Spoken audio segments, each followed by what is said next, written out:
they're not going to cover that darn medication that you need to kickstart the whole process in the first place, which makes absolutely no sense, but is very, very common. And for most families, that's where this journey begins. Not with options, but with limitations. And this is something I see shape the outcome long before medical decisions are made. Some of the medications, it's several $1,000s, right? Out of your pocket. So why is access to fertility care still so limited, even decades after IVF first became possible? Because it isn't just about medicine. It's about access. And access in this space is not evenly distributed. It's shaped by policy, insurance structures, and geography in ways most people don't fully see it until they're in it. One of the very first things when people talk to me about I'm exploring IVF, I don't ask, oh, well, what options are you looking at? I ask, where do you live? And then it is shortly followed up with, what do you have for insurance?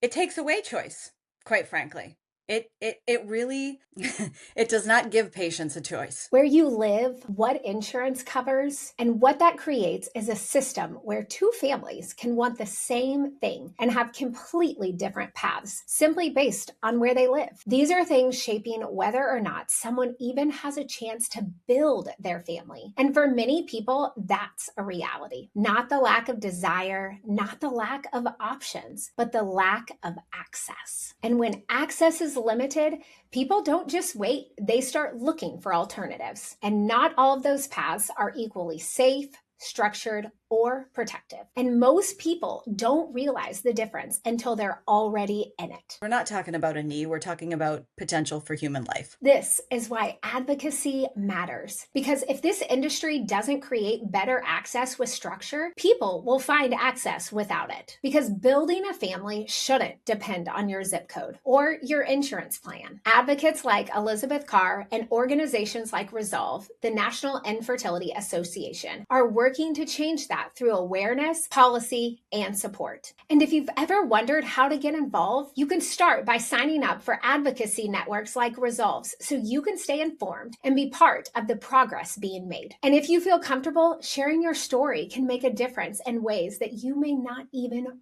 realize, because you are more than the barriers that you face. But barriers don't disappear on their own. They change when people speak, advocate, and push for something better. And that is how this industry moves forward.